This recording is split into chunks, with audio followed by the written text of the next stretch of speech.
శ్రోతలకు నమస్కారము.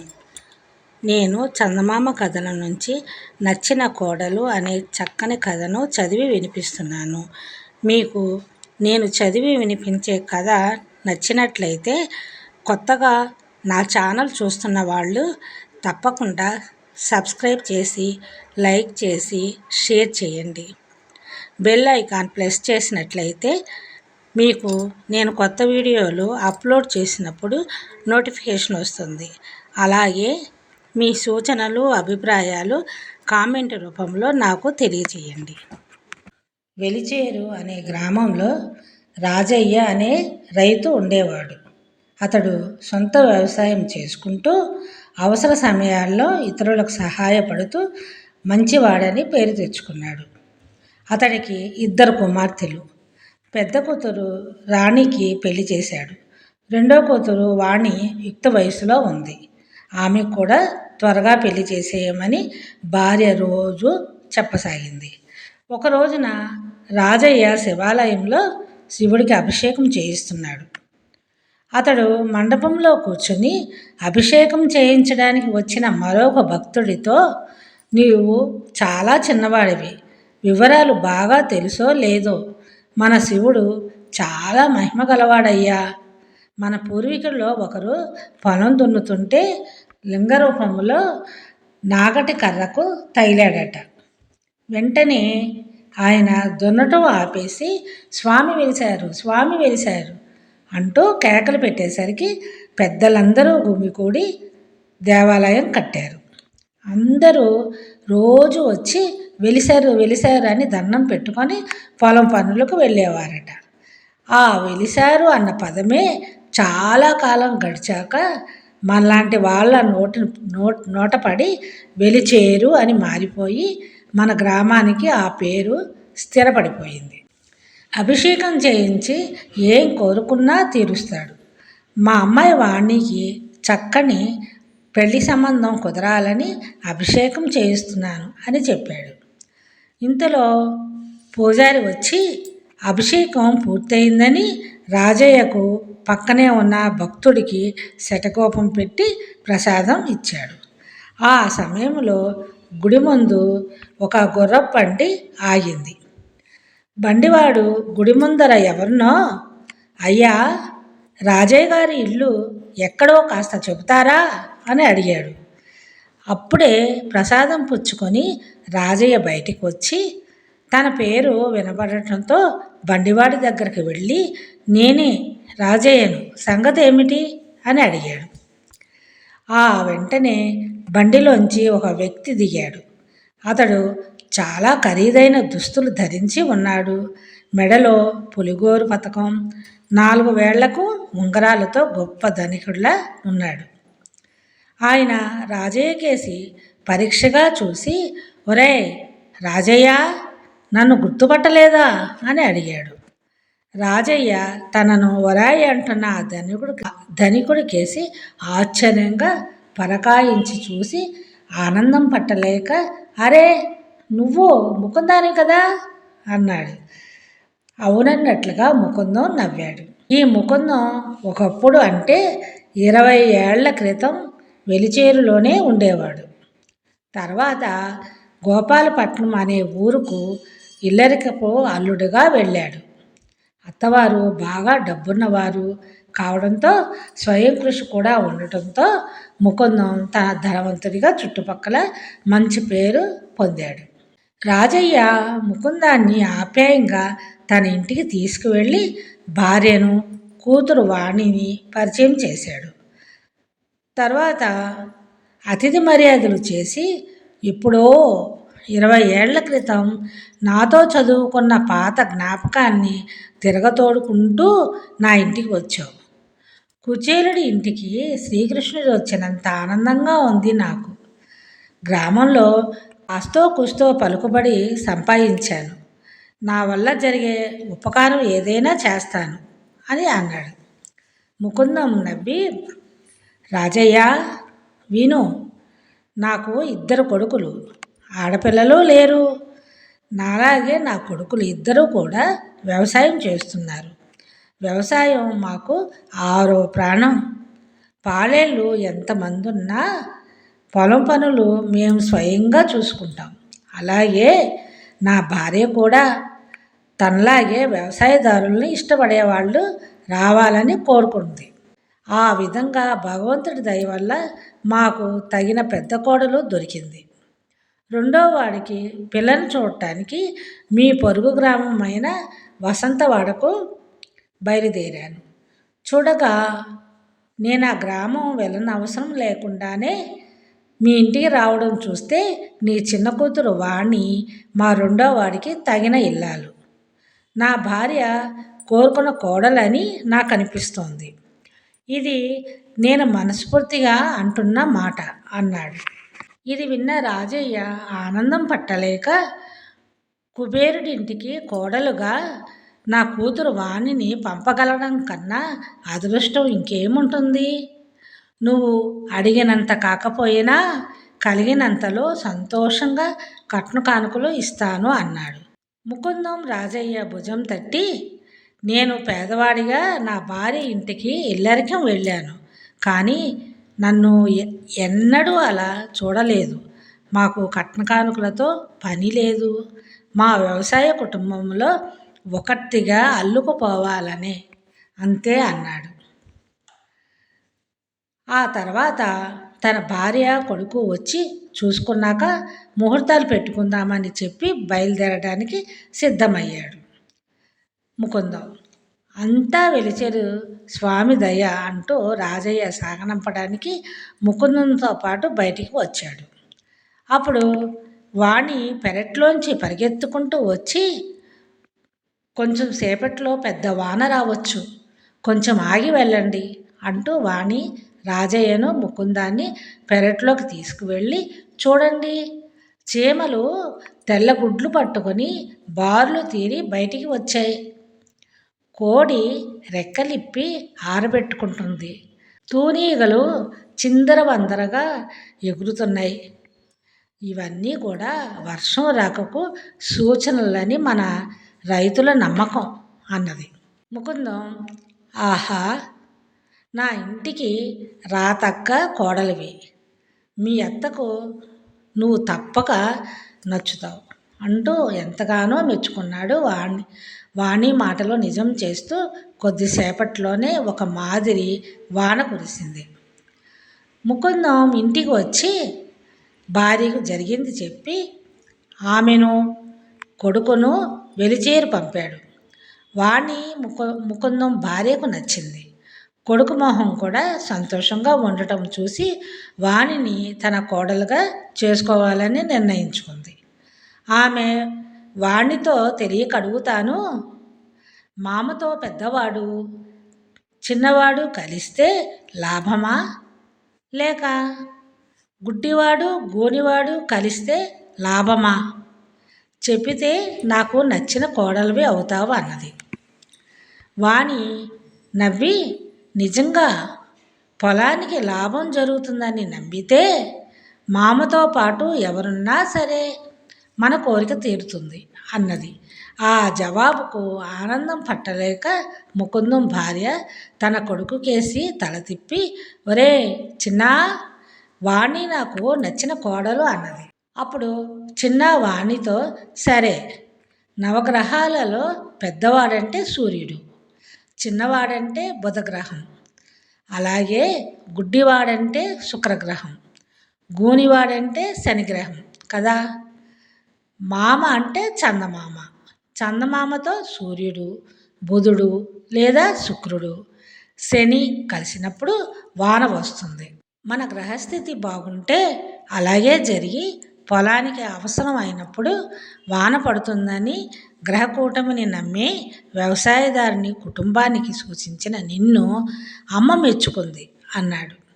వాణి చిరునవ్వుతో, ఇది అనుభవ ఆర్యోక్తి సూచకాలే తప్ప వీటి మీద ఆధారపడకూడదు అన్నది. ముకుందం భార్య అవునన్నట్టు తల ఊపి వాణిని మరింతగా పొగిడింది. త్వరలోనే వాణికి చిన్నాకు పెళ్లి చేసిన రాజయ్య కుటుంబంతో ముకుందం రాజయ్య నచ్చిన కోడలిని తీసుకువెళ్తున్నాను అంటూ పరమానందంగా చెప్పాడు. కథ సమాప్తం. కథ కంచికి మన ఇంటికి. వైజయంతి నిర్ణయం. వినుకొండ రాజు నరేంద్రుడి ఏకైక కుమార్తె వైజయంతి. బాల్యంలోనే తల్లిని కోల్పోయిన ఆమెను తండ్రి అల్లారు ముద్దుగా పెంచి రాజోచిత విద్యలు నేర్పించాడు. యుక్త వయస్సురాలైన వైజయంతిని చక్కని రాజకుమారుడికిచ్చి త్వరలో వివాహం జరిపించే ఆలోచనలో ఉన్నాడు నరేంద్రుడు.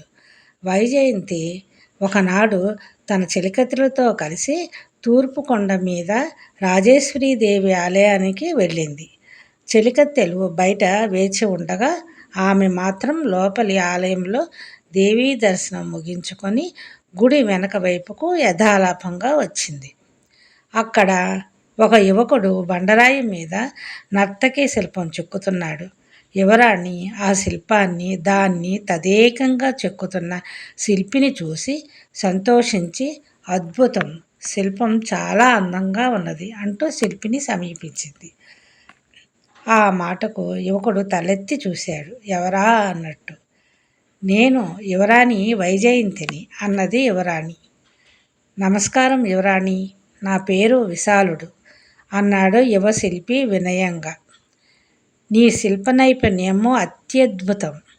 నీతో నా శిల్పం చెక్కించుకోవాలని అనుకుంటున్నాను అన్నది వైజయంతి. ఆ అవకాశాన్ని గొప్ప వరంగా భావిస్తున్నాను. పాలరాతితో మీ సుందర శిల్పం చెక్కుతాను. నెల రోజులు పట్టవచ్చు.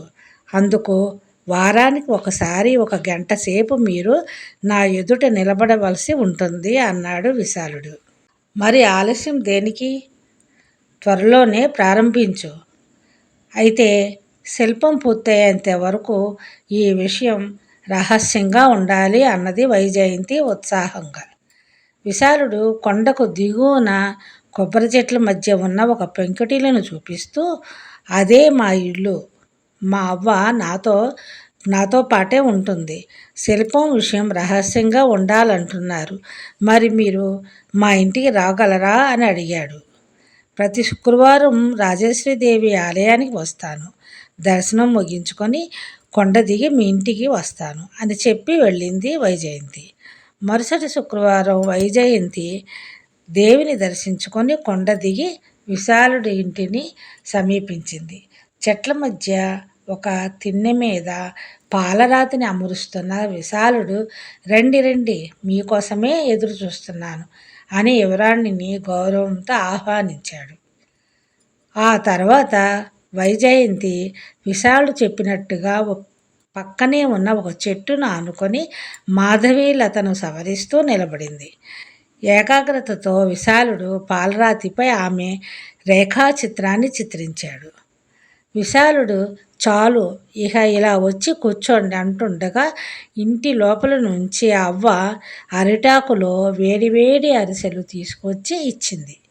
వైజయంతి అరిసెలను ఏనాడూ తినలేదు. వాటి రుచి బాగా నచ్చి వాటి పేరు అడిగి తెలుసుకొని, ఇక మీదట నిన్ను అరిసెల అవ్వా అని పిలుస్తాను, సరేనా అన్నది వైజయంతి నవ్వుతూ. మాలాంటి పేదల ఇంటికి రావడమే కాకుండా వరుస కూడా కలిపావు. నువ్వు నూరేళ్ళు చల్లగా ఉండాలి తల్లి అంటూ చేతులు జోడించింది అవ్వ. విశాలుడు ప్రత్యేక శ్రద్ధ కనపరచడం 3 వారాల్లోనే శిల్పం దాదాపు పూర్తయింది. ఒకరోజు సాయంకాలం దానిని చూడటానికి వచ్చిన వైజయంతితో ఇక తుది మెరుగులు మాత్రమే దిద్దవలసి ఉన్నది. మరో 4 రోజుల్లో మీరు శిల్పాన్ని తీసుకువెళ్ళవచ్చు అన్నాడు విశాలుడు. వైజయంతి తన శిల్పాన్ని తనివి తీరా చూసుకొని సంతోషంగా వెనుదిరిగింది.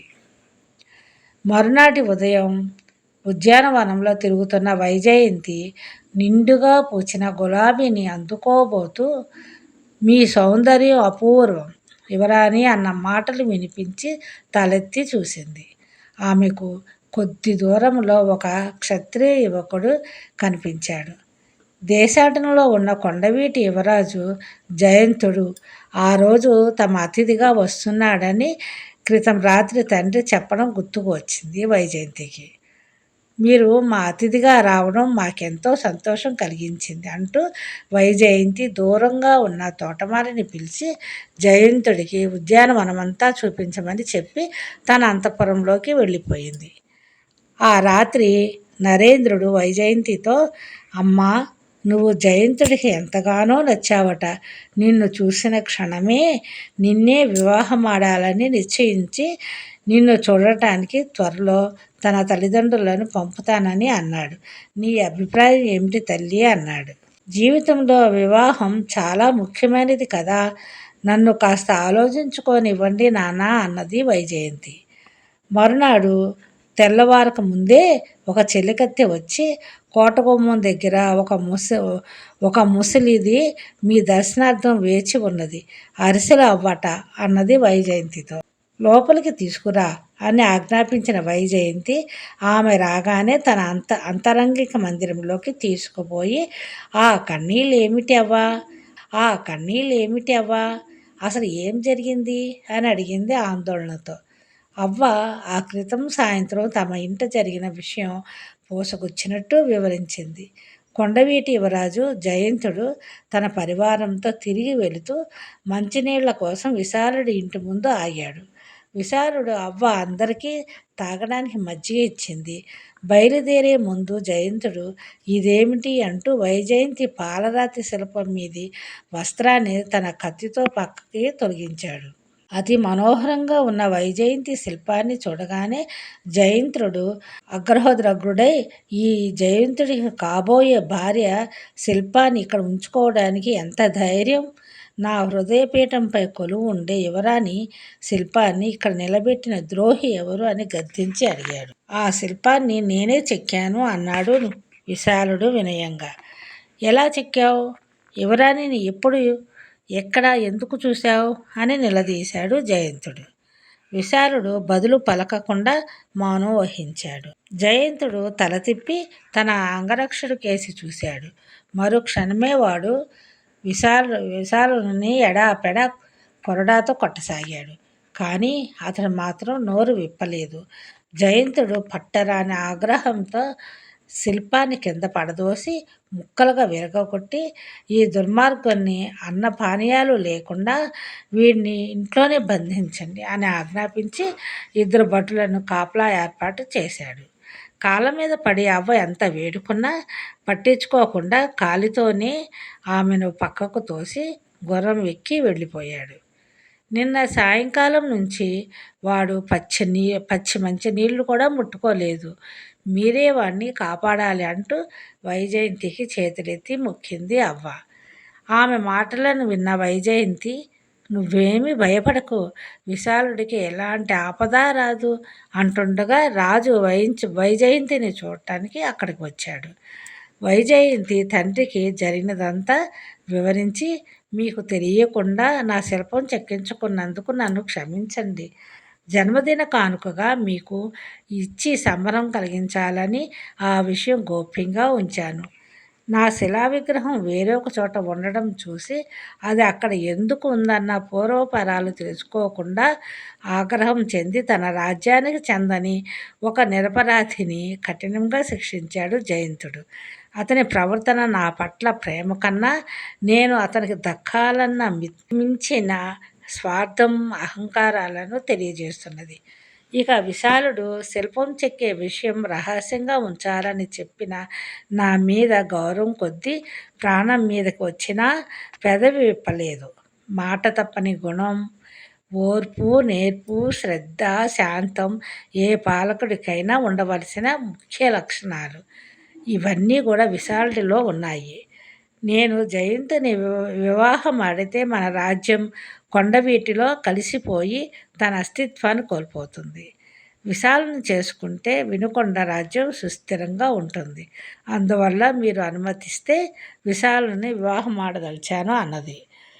అంతా విన్న నరేంద్రుడు తల పంకిస్తూ, తీరా ఆలోచించాకే నువ్వు ఏ నిర్ణయమైనా తీసుకుంటావని నాకు తెలుసు. అయినా ఆలోచించడానికి నాకు కొంత సమయం కావాలి అన్నాడు. అక్కడ నిలబడి ఉన్న అవ్వ ఇన్నాళ్ళు నా కడుపులో దాచుకున్న ఒక రహస్యం చెప్పవలసిన సమయం వచ్చిందనుకుంటాను. విశాలుడు నా సొంత మనవడు కాదు. గుర్రంకొండ రాజును దాయాదులు కుట్రతో హతమరిస్తే రాణిగారు 6 నెలల పసిబిడ్డను నాకప్పగించి కన్నుమూసింది. శత్రువుల నుంచి అతడికి ఎలాంటి ఆపద రాకూడదని రాణిగారికిచ్చిన మాట కారణంగా ఆ రాజ్యం వదిలి వచ్చినా ఇన్నాళ్ళు ఆ రహస్యాన్ని విశాలుడికి కూడా చెప్పలేదు. ఇకపై అతడి రక్షణ భారం మీదే అన్నది అవ్వ. ఏమిటి? విశాలుడు గురుకులంలో నా సహోద్యోగి అయిన గుర్రంకొండ రాజభూపాలుడి కుమారుడా అంటూ సంభ్రమాశ్చర్యాలకు లోనైన రాజు కుమార్తెకేసి తిరిగి, వైజయంతి, ఎంత మంచివాడైనప్పటికీ ఒక సామాన్య శిల్పికిచ్చి వివాహం చేయడమా అన్న సందిగ్ధంలో పడి వెనకాడాను. ఇప్పుడు అతడు సకల సద్గుణ సంపన్నుడైన నా బాల్యమిత్రుడి కుమారుడని తెలిసిపోయింది. ఇంకేం నిరభ్యంతరంగా నీకు నచ్చిన విశాలుని పరిణయమాడవచ్చు అన్నాడు. వైజయంతి ఆప్యాయంగా తండ్రిని చూస్తూ మందహాసం చేసింది. కథ కంచికి మన ఇంటికి.